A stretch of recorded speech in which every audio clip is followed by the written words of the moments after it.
Major breakthroughs in Nancy Guthrie's disappearance this morning. Overnight, police did detain a person for questioning in connection to this case after a traffic stop. And just hours earlier, the FBI released haunting new surveillance video. The footage chilling. And still this morning, Nancy is nowhere to be found.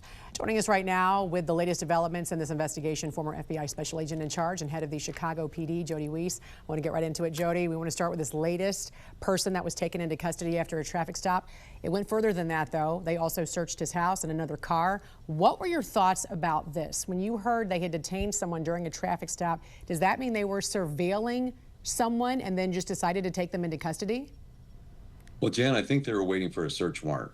They wanted to have the papers so they could go in and then search his house and then search his car. So it had to be timed properly. I'm sure they had eyes on him, but this was waiting for the paper to go so they could actually execute a search warrant, a court-ordered search warrant. We know he was a delivery driver, but we also know he was released and he talked to the media. You listened to the conversation that he had with the media earlier this morning. What was your thoughts? He seemed very forthcoming. He basically said, yeah, they thought I matched the description. They thought it was my eyes. He goes, I gave the guys my phone. I think his mother was very cooperative. So he was very forthcoming, and hopefully we'll can wash him out right away when they verify the data on his phone. Yeah, and you say we're going to see a lot more of these kinds of arrests perhaps happening in the coming days, perhaps? Yeah, there's going to be a lot of leads coming in from that video, and people are going to respond to those, and they're going to go out and check them out. So we're going to have a lot of incidents go out like this. We check the individual. It turns out it's not the person. But let's hope that based upon this new video release, we get some leads that actually lead to the recovery and safe return of Nancy Guthrie. Yeah, and we also know they're doing a little bit more than just, oh, you kind of look like this person that was on this video. Because you just mentioned that's what he told, the media, that he looked like the person that might have been on camera there. Speaking of which, the Guthrie family says they do not recognize who this individual is. Someone does, though, but you said what stood out to you was that this person acted alone. Why did that stand out to you, and what else about this video can give investigators clues? The reason it stood out to me, Jen, they were going after, or he was going after, an adult woman. 84 years old, frail physical condition. Still, that's not a 50-year-old child that you could go in, snatch, pick up, and get out. So I thought it was interesting going there by himself, but this video showed us so much. First off, this guy was a bumbler. He was not a sophisticated operator. He had no plan for the camera, none whatsoever. He's wearing a pistol in a manner I have never seen after 30 years of being around firearms, anybody wear a firearm like that. So I don't know what was going on. But from a clue perspective, look what he gave us. He gave us basically his height. He gave us his gait, how he walked. He's got eyes now, and you think, well, what's that going to do? Well, now they can get other video, and with AI, you can get some very accurate way to compare a video to there as compared to have to a video at a Circle K. But best of all, leads are going to be pouring in, because if you know me, I may have a mask on, but if you know me, you're going to be able to say, hey, that's Jody Weiss. I can tell just from his eyes, his build, how he walks. So they're going to get a lot of leads from this. Plus, the video is pretty clear. You can see what he's wearing, and you said the backpack will be pivotal in this case. Why is that? Well, I say that only because it's a known. Now they have something to compare with other systems. The FBI is very good about having massive databases of everything. So they can start looking and find out, okay, it's this type of backpack. Where was it purchased? Is it sold locally at a particular store in Tucson? With AI, they can go through massive amounts of video now and compare and see if somebody matches that may have bought that backpack. So again, it's another clue. It's kind of like the shoes with O.J. Simpson case. They were able to be compared based upon a massive database maintained by authorities. Jody, this footage was only recovered after a deep dive into back-end systems because there was no cloud storage. How unusual was it to recover this video?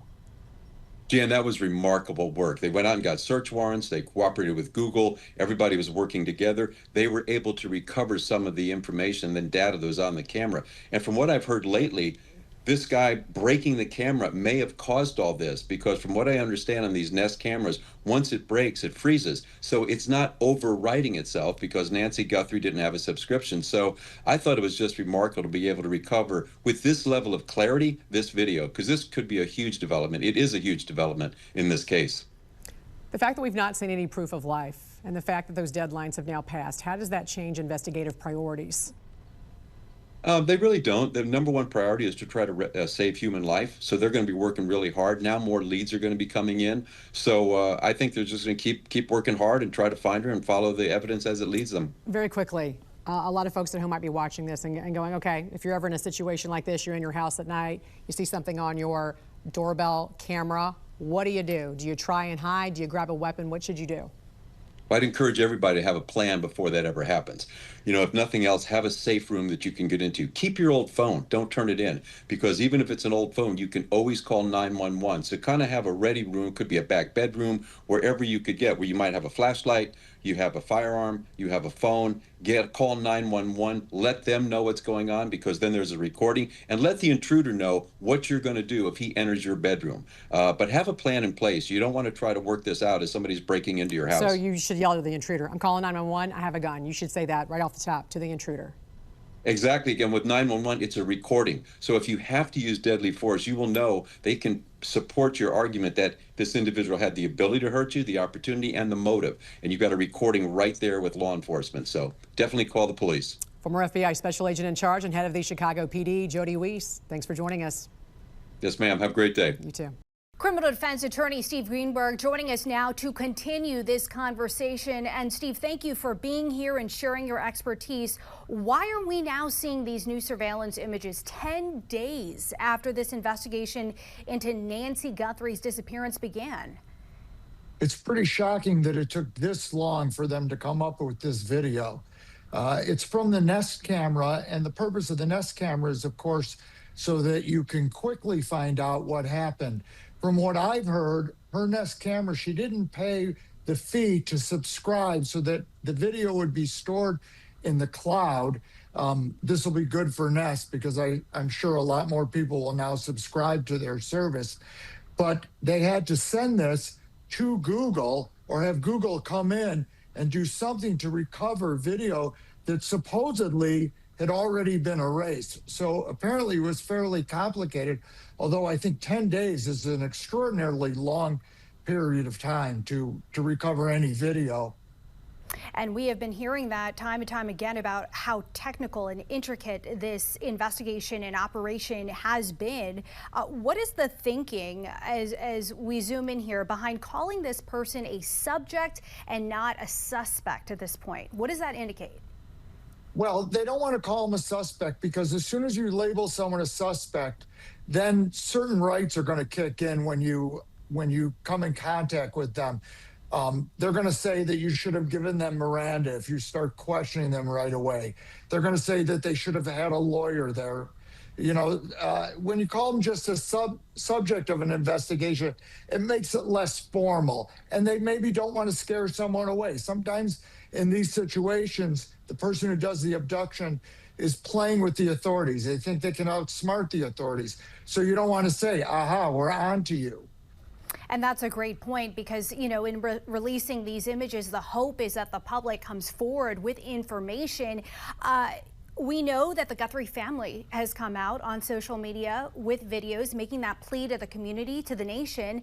Are the family's online pleas, in your legal opinion, helping or hurting this case, their pleas for help? I don't think they're really having any effect at all, one way or the other, in terms of hurting or helping the case. I'm sure that they speak to the investigators before they release the videos. I'm sure that the public is helping if they can help. People obviously will see the video, and if they know anyone, you know, there have been other cases where videos have helped. This video, it looks like the mask is pretty substantial. I don't know. They're going to look at the clothing. Maybe someone will recognize the clothing or something like that. I think it's more beneficial for the family. Maybe it feels good to them to put out these cries for help, and it can't really hurt the investigation. Well, we hope that this footage is what it takes to really crack open this case. Criminal defense attorney Steve Greenberg, thank you for joining us tonight on the National News Desk. Thank you.